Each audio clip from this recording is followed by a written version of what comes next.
Boa tarde, boas-vindas a todos. Eu sou o Nelson Falcão, vice-presidente de cadeia produtiva e membro do Conselho da Absolar. Eu agradeço a presença de todos, né? Estamos aqui hoje com a Renata Braga e a Maristela, do Departamento de Desenvolvimento de Cadeias Industriais e Fornecedores de Bens e Serviços, do BNDES, e estamos aqui para auxiliar os nossos associados e os demais ouvintes para tirar as dúvidas no processo de credenciamento e recredenciamento de sistemas geradores fotovoltaicos, principalmente em função dos ajustes que foram feitos recentemente na metodologia de credenciamento, né? Então, eu queria passar a palavra para a Renata, ela vai fazer sua apresentação, e na sequência a gente vai abrir espaço para responder as perguntas selecionadas dos nossos associados pelo chat. Então, peço àqueles que forem fazer as perguntas que se identifiquem com o nome e a empresa para que a gente possa responder. Renata? Oi, Nelson. Oi, gente. Boa tarde. É um prazer enorme estar aqui com vocês, né, nesse webinar. Eu queria agradecer imensamente a oportunidade que nos foi concedida à Absolar, ao Nelson, porque é uma parceria que tem sido mantida durante os últimos tempos com o banco. Então, mais uma vez, a Absolar nos oferece a oportunidade de estar aqui ocupando esse espaço e amplificando o alcance das nossas ações, né, e permitindo que essa interação com vocês, né, que são os atores do setor, aconteça. Então, para o BNDES, esse diálogo é fundamental, a gente preza pelo diálogo, porque a gente não coloca nada no papel sem que o diálogo esteja, de fato, estabelecido. Então, o objetivo do webinar é exatamente esse, que o Nelson falou, né? A gente quer dar mais transparência, né, sobre as instruções de credenciamento, principalmente, né, levando em consideração a nova etapa do credenciamento do sistema geradores fotovoltaicos que entrou em vigência no último dia 1º de agosto. Então, a gente quer deixar vocês absolutamente a par do que é necessário para que o credenciamento aconteça de maneira bem sucedida, né, em função desses aperfeiçoamentos dos procedimentos operacionais que vão ser mostrados na apresentação a seguir. E aqui eu estou, né, como o Nelson já anunciou, está comigo a Maristela Andreão, que trabalha no departamento, também realizando a análise e o credenciamento dos produtos relativos à cadeia solar fotovoltaico. Quer dar um oi para o pessoal, Maristela? Oi, boa tarde a todos. Vamos começar. Sim, vamos começar. Pode começar a apresentação. Pode projetar, por favor, Estela.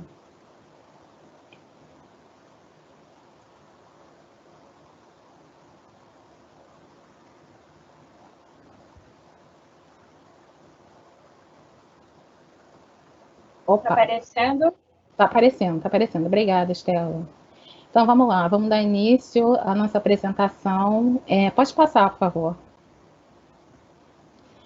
Então, nesse primeiro slide, a gente relembra as principais alterações da nossa metodologia de credenciamento de módulos e sistemas geradores fotovoltaicos, né? Então, essas regras que estão expostas aí nesse primeiro slide, elas passaram a valer a partir do 1º dia de agosto, como eu disse há pouco tempo.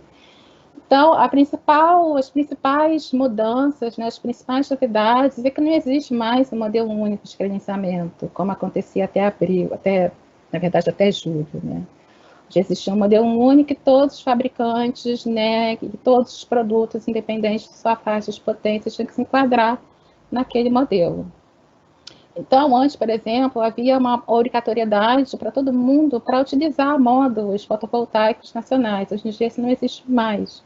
Então, o fornecedor ele pode optar por outros caminhos, outras rotas, né? Ele tem mais liberdade para fazer a configuração do produto dele, do sistema dele, da maneira que ele achar melhor, da maneira que ele achar mais interessante. Então, a gente criou uma regra que foi segmentada, porque no setor há realidades e necessidades diferentes, então a gente, né, chegou a um ponto onde a gente não podia mais fechar os olhos para isso, muito em função também dos feedbacks que a gente tinha de vocês, a gente tinha dos fabricantes, das indústrias. Então, pensando nisso também, a gente criou uma regra, né, que tem como ponto assim, de ruptura, digamos assim, a potência de 375 kW, né, em função das NCMs, que são utilizadas para credenciar os produtos, e uma outra novidade para potências acima de 375, a gente tem uma bipartição, né? Há duas regras que podem ser adotadas pelos fabricantes, né, dependendo, né, das suas especificidades. E aqui, obrigada, Estela. E aqui cabe falar, quero pedir desculpas, porque a minha garganta está irritada, minha voz está falhando. Então, peço a compreensão de vocês.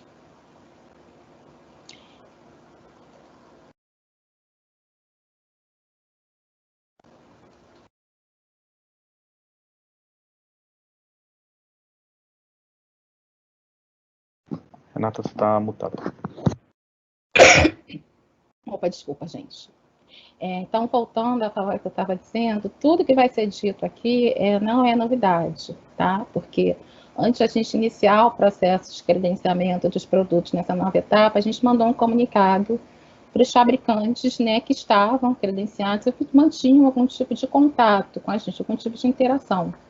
Só que, infelizmente, nem todos puderam receber, ou porque os cadastros, né, estavam desatualizados, ou porque simplesmente nunca colocaram ou declararam telefone ou e-mail. E aí eu friso a importância, né, da declaração desses dados, né, da atualização desses dados, porque não é uma bobagem, né, é através do preenchimento do e-mail, do telefone, né, que pode parecer algo burocrático, mas é o meio que o BNDES tem de chegar até vocês.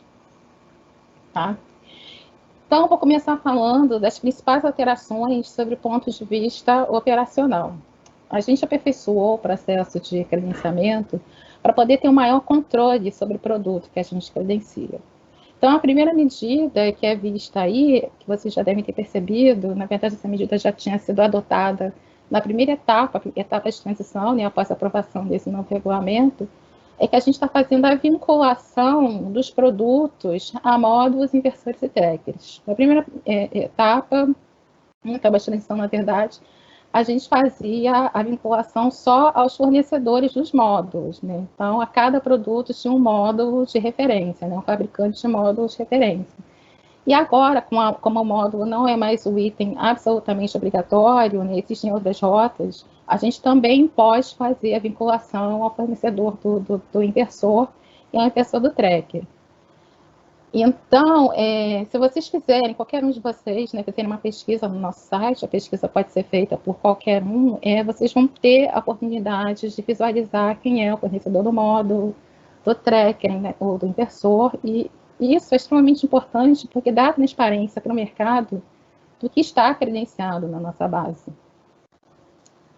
A segunda medida que se observa aí é a habilitação prévia dos fornecedores dos sistemas como distribuidores autorizados dos fabricantes dos módulos, inversores ou trackers.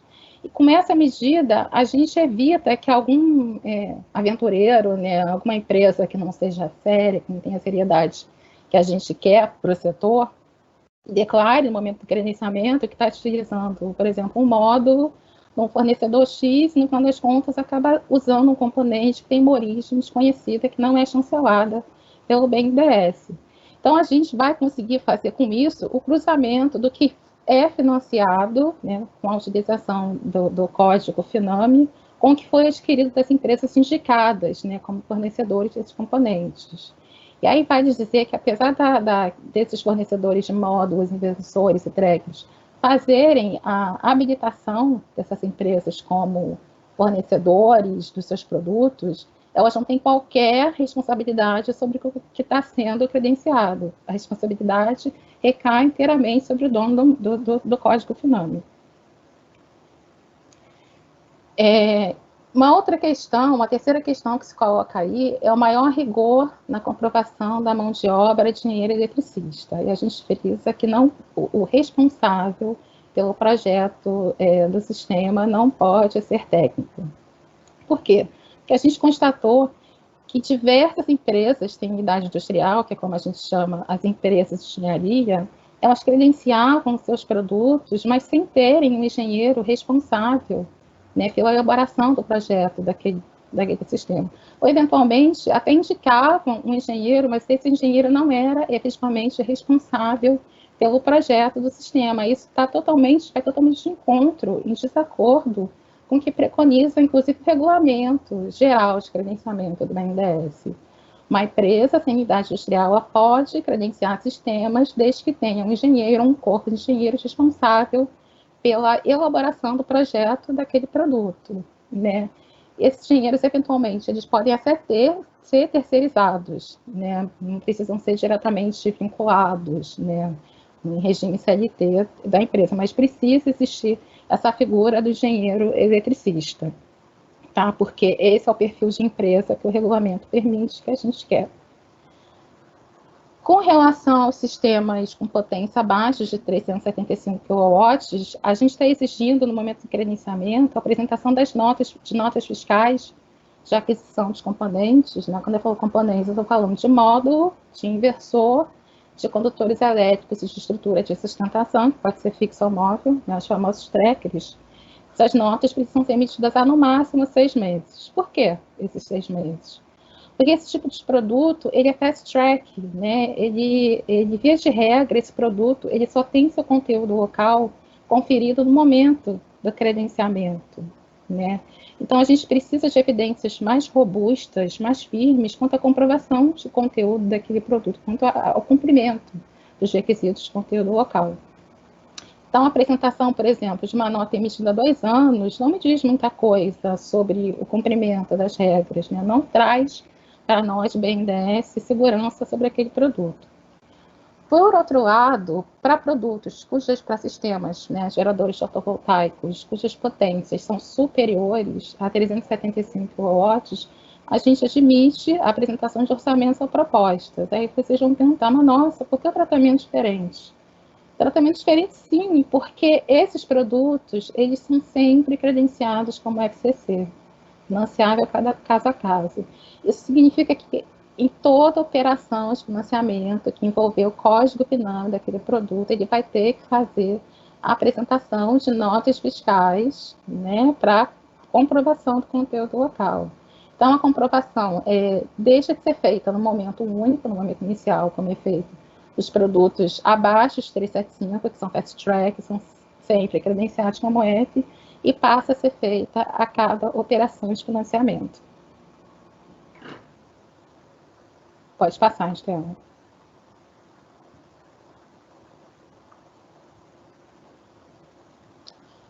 Agora, a gente vai começar a abordar alguns pontos com os quais se deve ter atenção no momento do credenciamento, né? Esses pontos são essenciais para que o processo seja bem sucedido. Então, por exemplo, os sistemas tipo B, né? Sistemas tipo B são sistemas sempre acima de 375 kW, onde há exigência de cumprimento de 2 critérios, né, para o produto ser passível de credenciamento. Ele tem que ter um IAP, índice de estrutura de produto, igual ou maior a 30%, e ele tem que utilizar módulo ou inversor ou estrutura de sustentação de origem nacional, né? Então, para esse tipo de produto, é indispensável que sejam declarados custos com a instalação do sistema, né? Ainda que essa instalação seja feita por terceiros, né? Porque é um modelo até bastante consagrado, né, no setor solar, né? Eventualmente, o cara que é responsável pela elaboração do projeto, pela composição do sistema, pela integração do sistema, não é o cara que instala.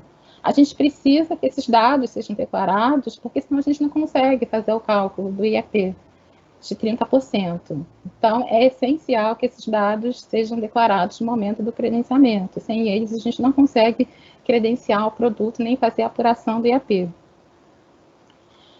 Então, algumas empresas, né, como eu disse, elas têm algumas empresas e produtos com comprovação de mão de obra de engenharia vão ser apenas empresas que têm a comprovação de mão de obra de engenharia vão ser credenciados. Eventualmente, existem empresas que querem credenciar o kit, o sistema gerador fotovoltaico, mas elas adquirem o projeto pronto. O projeto vem de terceiros. Então, essa empresa a gente não consegue caracterizá-la, enquadrá-la, né, no que o BNDES chama, entende como empresa de engenharia. E existe uma outra situação que é bastante corriqueira, que a gente tem observado. Eventualmente, a empresa apresenta um engenheiro, diz que tem um engenheiro, mas o engenheiro ele exerce outro tipo de função na empresa. Esse engenheiro não está vinculado às funções de elaboração do projeto, daquele sistema que está credenciado. Então, isso, novamente, não é o perfil de empresa que é passível de credenciamento, entendeu? E, eventualmente, como eu disse também anteriormente, o engenheiro responsável por esses projetos, ele é terceirizado, mas nesse caso, vocês, empresas postulantes ao credenciamento, precisam mostrar um documento, né, que comprove o vínculo entre as partes, entre o engenheiro e a empresa. Quer falar alguma coisa, Estela? Bom, não dando continuidade aqui, e por fim... Só lembrar, Renata? Sim, pois não. Só lembrar que esse engenheiro ele pode também ser um sócio da empresa e que quando é um contrato assinado que não tem o registro no CREA, assim, quando a empresa, né, a gente não encontra o registro dela no CREA, a gente sempre vai perguntar via exigência, sempre tem essa troca de informação. Então, assim, outra coisa que a gente está checando também é o registro do profissional no CONFEA, quando esses contratos são enviados para a gente. A gente está pedindo que o registro do profissional esteja ativo, esteja regular. Isso também é muito importante. Perfeito. Então, complementando, né, para empresas de engenharia, a gente sempre vai fazer a checagem da regularidade do registro daquela empresa no CREA. Empresa de engenharia precisa estar habilitada no CREA, senão é uma espécie de aberração, uma empresa de engenharia que não tem esse vínculo com o CREA. A mesma coisa, o engenheiro eletricista responsável pelo projeto do sistema. A gente faz a checagem no CREA ou no CONFEA. Pode passar, por favor, Estela. Então, como eu disse, era a apresentação muito curta, muito sucinta. A gente finalmente chega ao último slide. Então, esses últimos pontos, vocês precisam ter uma atenção especial, né? Porque é muito comum que a gente receba a solicitação de credenciamento, né, de empresas que não se enquadram como fabricantes e nem como empresas de engenharia, né, e que de fato são responsáveis pela elaboração do projeto, do sistema que está lá, né, sendo objeto de credenciamento, né. Então, muitas vezes, a gente percebe que essas empresas apenas recebem o sistema pronto, fazem a aquisição do pacote fechado pronto. Então, essas empresas, né, elas não podem ser enquadradas, não podem ser credenciadas, mas elas podem, eventualmente, serem habilitadas como distribuidoras autorizadas das empresas que, de fato, são responsáveis pela elaboração do projeto daquele sistema. Entendeu? Mas como empresa passiva de credenciamento, que tem direito a um código PNAME vinculado ao seu produto, a gente não admite esse tipo de modelo. Outro ponto que a gente já falou aqui é a respeito da vinculação, só que existe uma possibilidade em relação ao sistema tipo B, né? Principalmente, exatamente quando esse sistema tipo B existe a utilização de estruturas de sustentação fixa. Estruturas de sustentação fixas, elas não são credenciadas, né? Porque a gente considera material, não são máquinas nem equipamentos. Então, na maior parte das vezes, os seus fabricantes também não são credenciados. Então, a gente não tem como fazer a vinculação a um código PNAME, a um fabricante que não está na nossa base de dados, né? Então, para esse caso específico, né, sistemas tipo B, que utilizam como item nacional estrutura de sustentação fixa, a gente não faz a vinculação, né, ao item, e esse fornecedor, essa empresa de engenharia não precisa ser vinculado como DA, ao contrário das outras alternativas. E, por fim, vocês devem atentar para o faturamento dos componentes do sistema, porque muitas vezes a gente recebe a nota de aquisição do produto completo, normalmente se chama de kit. Esse produto está completo, está pronto, e isso para a gente caracteriza revenda. né? Porque fica patente que não houve nenhum tipo de trabalho, nenhum tipo de projeto associado àquele produto, àquele kit, se ele já é recebido pronto, né? Então, a gente não credencia esse tipo de produto. Então, é bom ter cuidado junto aos fornecedores, né? Alertá-los no momento do faturamento, para que não façam esse faturamento em conjunto, que o faturamento seja feito de maneira isolada. Renata. Oi, Estela. Pois não. Só lembrando que o faturamento ele pode estar até na mesma nota, só que os itens têm que estar discriminados em separado. Exatamente. Pode ser tudo na mesma nota, pode ter tudo vindo do mesmo, adquirido de um mesmo fornecedor, mas eles não podem estar agregados, né, sob um kit fotovoltaico. E é isso, gente. A nossa apresentação terminou por aqui. Eu espero ter conseguido passar com clareza as instruções de credenciamento dessa nova etapa, né, e deixar claro também toda a engrenagem que existe por trás. Eu passo a palavra de volta para o Nelson. Bom, vamos passar então as questões. Nesse momento eu tenho aqui uma questão que foi colocada pelo Wagner da Comeco, né? E ele pediu que fosse feito um breve resumo do que é necessário para ter o código FINAME, né? Entendo que ele se refere ao gerador, mas enfim, se você puder, Renata, fazer um resumo geral, talvez do gerador e separadamente dos materiais, dos equipamentos, eu acho que seria interessante para esclarecer essa questão. Pode falar, Estela? Pode esclarecer esse ponto para o Wagner?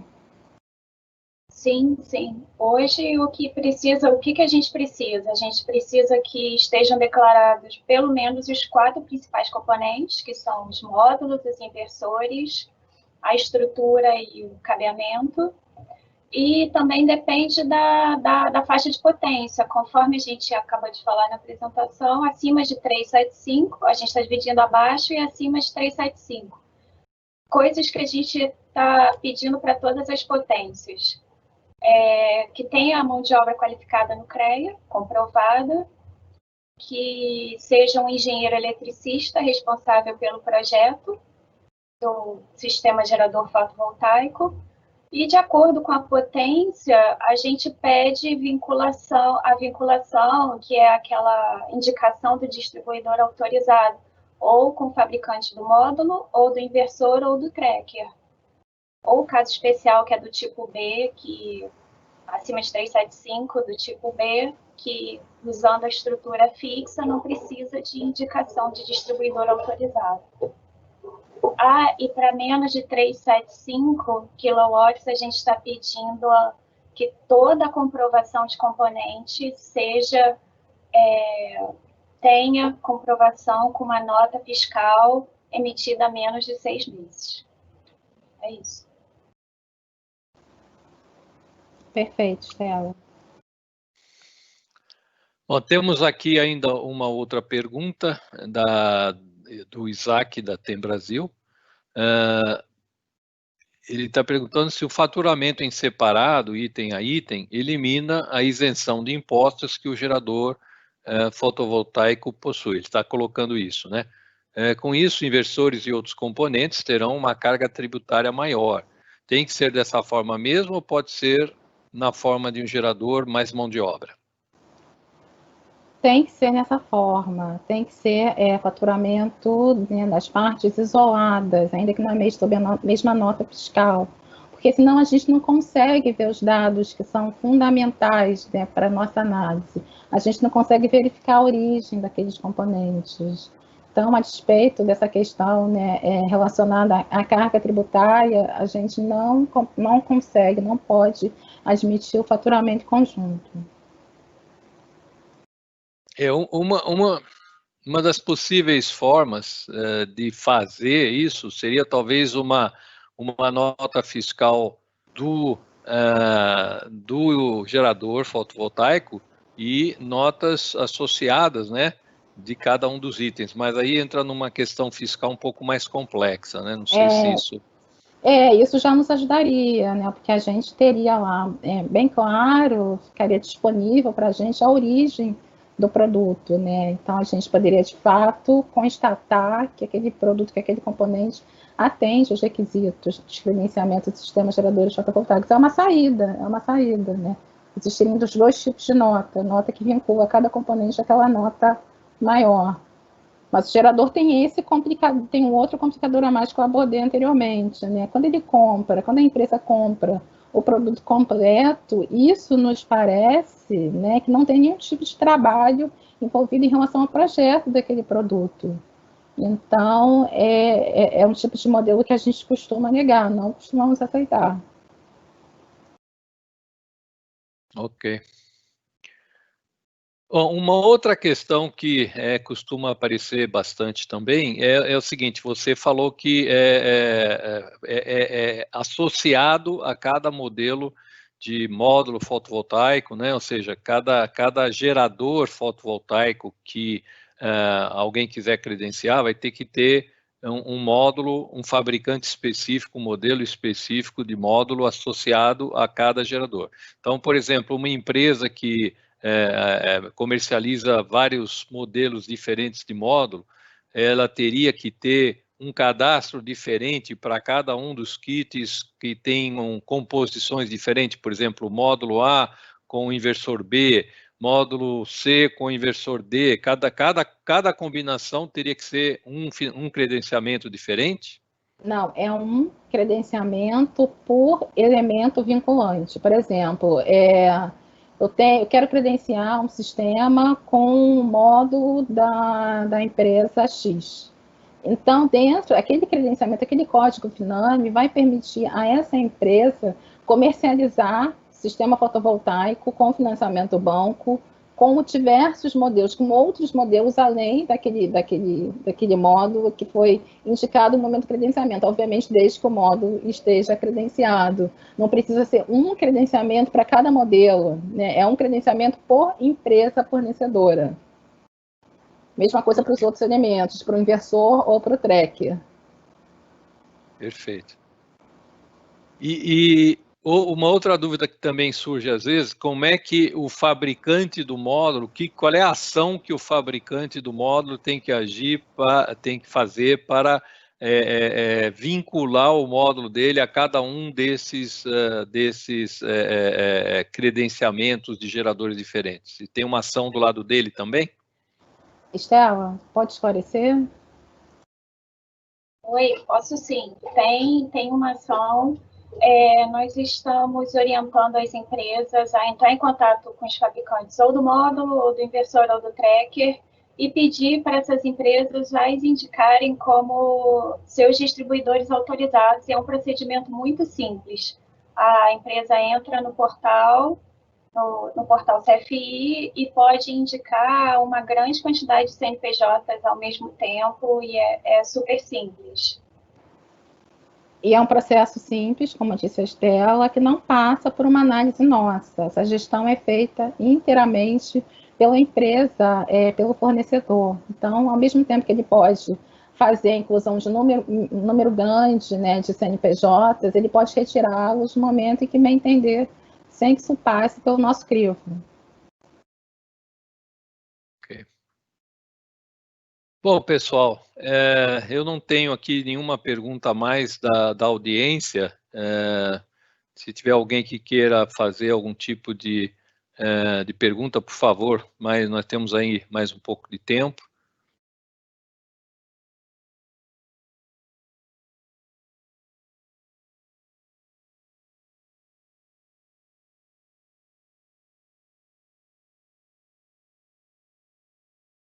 Vamos lá. Estou vendo aqui que tem perguntas também sobre os equipamentos que precisam ser separados nas notas fiscais para termos direito à isenção de PIS, COFINS e ICMS. Os equipamentos precisam ser agrupados no mesmo NCM. Então, é aquilo que a gente já tinha colocado, né? Eu acho que essa também já respondemos. A pergunta vem do Bruno, da 499 Solar, né? Temos mais uma outra pergunta, seria o seguinte: o meu fornecedor padrão, que é cadastrado no BNDES, ele não está autorizando nenhum integrador como distribuidor autorizado, por entender que ter responsabilidade solidária sobre a venda através do nosso código. Qual é a sugestão para resolver essa questão de recadastramento?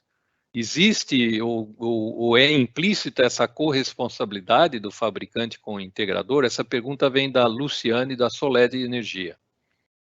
Oi, Luciane, essa pergunta foi ótima, porque apesar do fornecedor do módulo ou do investidor do tracker fazer essa habilitação, né, das empresas como seus distribuidores autorizados, não há nenhuma responsabilidade solidária sobre a venda com código. Aquilo quer dizer apenas o seguinte: olha, essa empresa ela tem relacionamento, né, comigo, e a gente habilita ela a vender os produtos com a incorporação dos meus componentes. É só isso. Mas agora, se houver algum tipo de mal feito, se a regra não for cumprida por essa empresa que credencia o seu sistema gerador fotovoltaico utilizando componentes desse fornecedor, ele não vai ter nenhum tipo de responsabilização, de penalização. Ele pode ficar tranquilo com relação a isso. Não existe uma responsabilidade solidária nesse tipo de indicação de habilitação de distribuidor autorizado. É só para a gente ter um controle sobre a origem dos produtos, né, que estão sendo os componentes que estão sendo utilizados, que estão sendo indicados no momento do credenciamento. Não tem responsabilização sobre o fornecedor dos componentes. Muito bom. Tem uma pergunta aqui do Robson, da Canadian Solar. Ele pergunta se existe um modelo de documento para o credenciamento de empresas junto aos fornecedores. Eu acho que, eu não entendi direito a pergunta, mas acho que ele está se referindo à habilitação como distribuidor autorizado. Talvez seja isso, né? Se isso, existe um manualzinho lá no portal CFI, caso você queira, né, você pode deixar o seu contato aqui com a Absolar, que a gente manda esse manual para você, Robson, mas é extremamente simples. É a mera indicação do CNPJ e um ok da empresa fornecedora dos componentes. Ok. Tem uma pergunta aqui do Nuno Barbas, da Voltalia, e acho que volta àquela questão lá do NCM de kit gerador como uma lista técnica, né? Então ele está perguntando se não pode ser não pode ser um NCM de kit gerador com uma lista técnica que seriam os componentes discriminados na nota, ou seja, se não poderia manter essa questão de faturar o gerador e listar os itens que compõem o gerador. É isso que eu estou entendendo aqui da pergunta. Sim, desde que a gente tenha origem, né, ao Código de Situação Tributária, que nos permita ver a origem daquele componente. Mas pode ser, a questão, a NCM não é uma questão, né, porque é um sistema, então, obviamente, todos aqueles componentes, né, vão ter que estar sob uma mesma NCM, mas o que nos preocupa, né, de fato, ao pedir a segregação, faturamento separado, é o acesso ao CST daquele componente. Mas esse modelo aqui, né, desde que obedeça, né, desde que mostre esse dado, para a gente não é um problema. Eu tenho uma pergunta aqui da Caterine, da Voltalia. Ela está pedindo para confirmar o entendimento dela que para sistemas acima de 375 kW, basta apenas um dos componentes, o módulo, ou a estrutura, ou o inversor, serem nacionais e ter o IEP maior ou igual a 30%. É isso mesmo?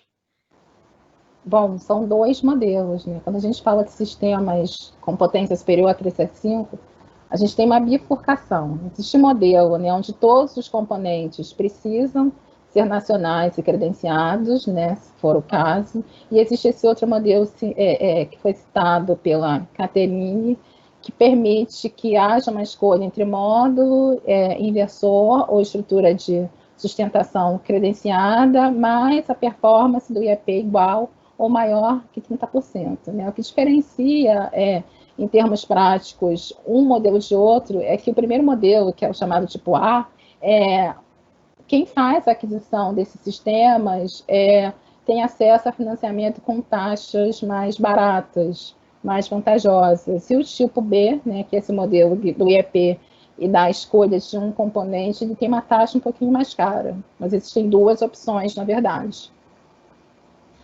E qual seria no momento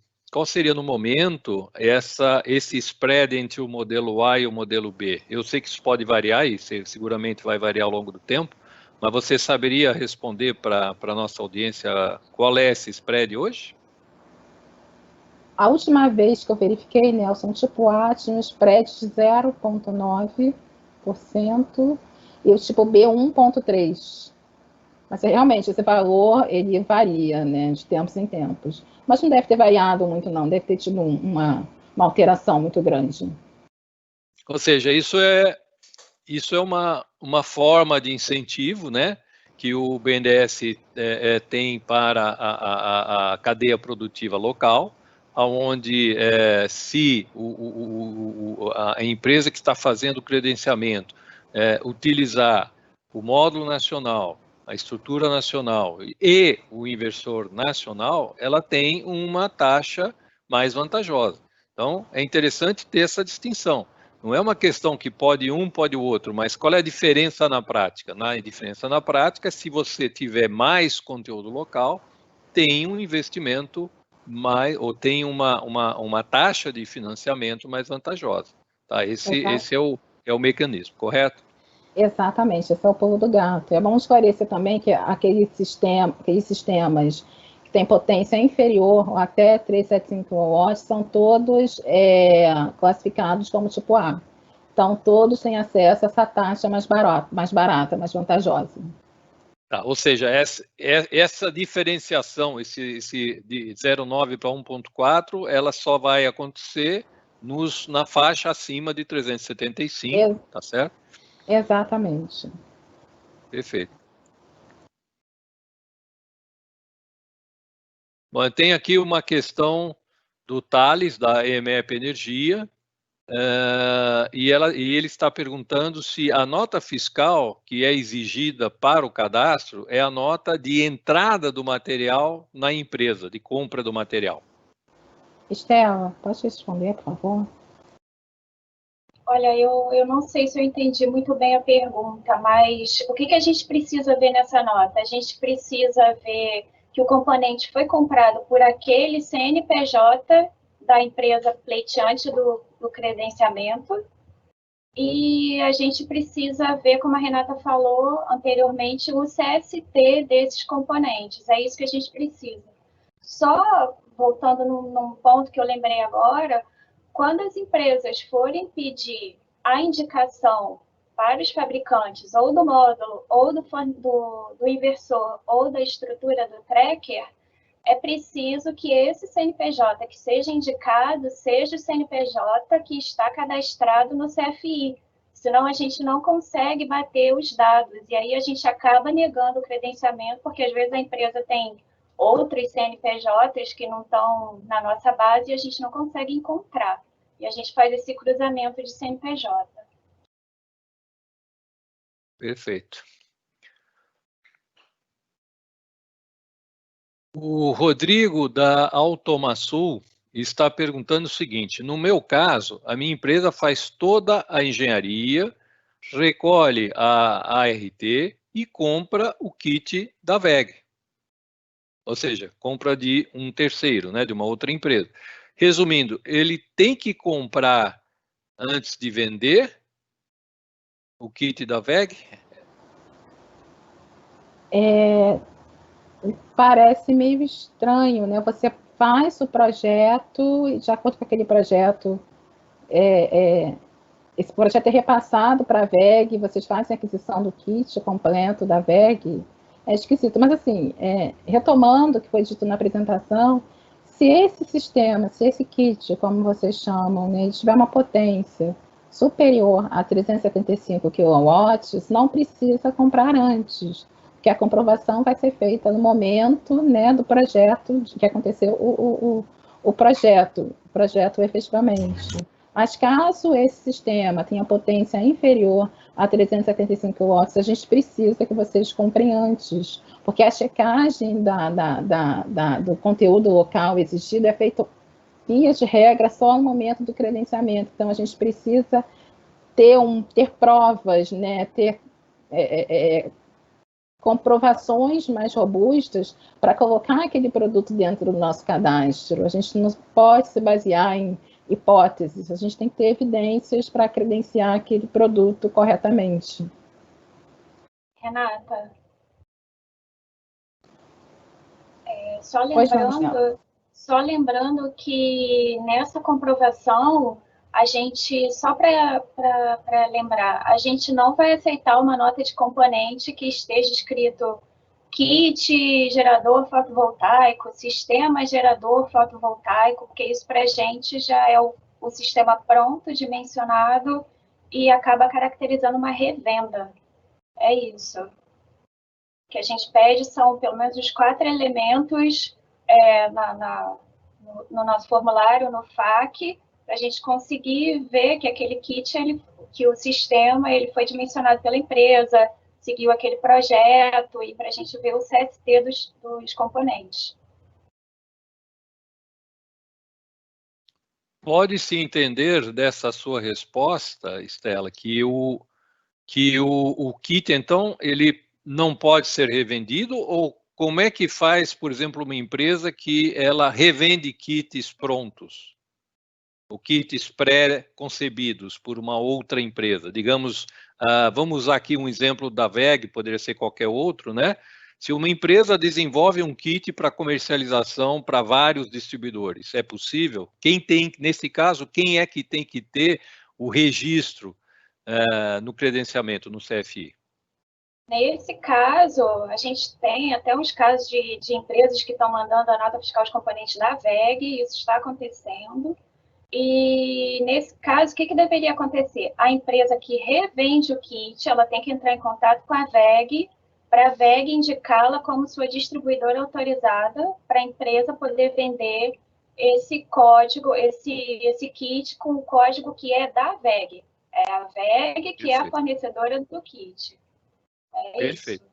Ficou claro. Muito obrigado.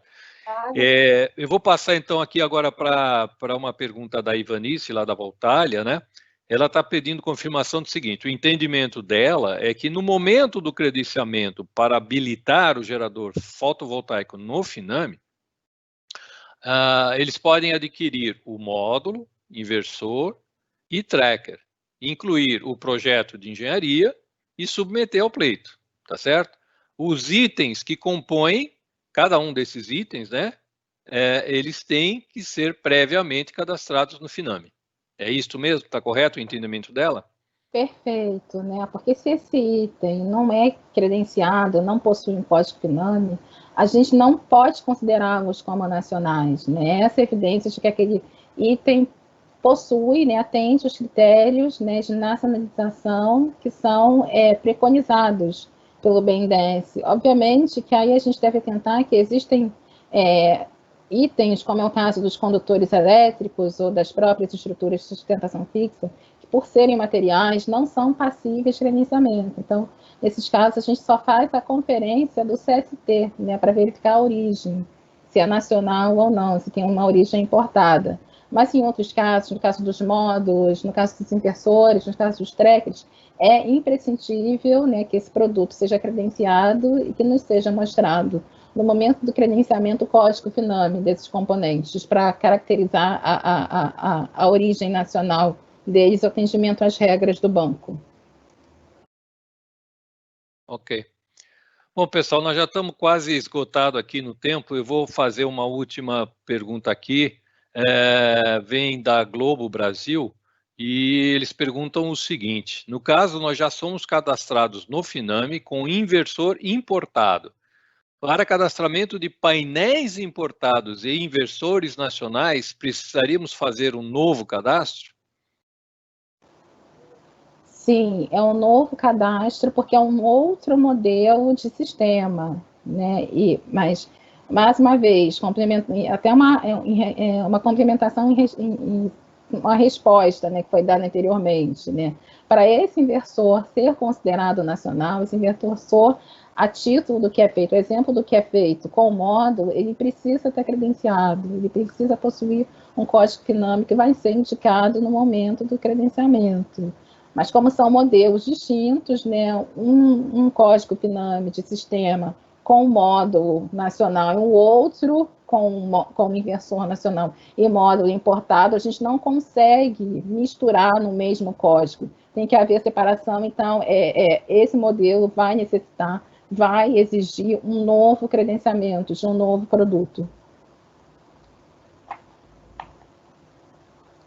Bom, pessoal, eu não tenho mais questões, acho que estamos com o tempo esgotado aqui. A Absolar fica à disposição de vocês para encaminhar qualquer questão adicional que vocês tenham.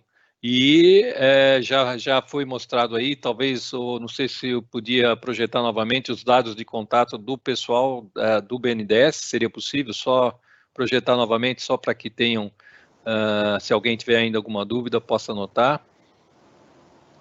Acho que não colocamos na apresentação, o Nelson, mas a gente passa nossos e-mails, porque é importante para a gente também ter esse termômetro do setor em relação a dúvidas, eventuais críticas, né? Porque a gente quer estar sempre caminhando antes de vocês para fazer possíveis alterações, né? Possíveis melhorias. Então, a gente pode passar sem problema nenhum nosso e-mail. Perfeito. Então, pessoal, qualquer dúvida adicional que não tenha sido aqui endereçada, por favor, podem encaminhar para o BNDES ou para a Absolar, a gente vai tentar responder a todos, se tiver ainda alguma coisa pendente. Muito obrigado, queria agradecer a presença de todos, queria agradecer ao apoio da Absolar, né, a presença da Renata e da Maristela do BNDES, e continuamos à disposição para qualquer esclarecimento que não tenha sido endereçado aqui nesse webinar de hoje. Muito obrigado.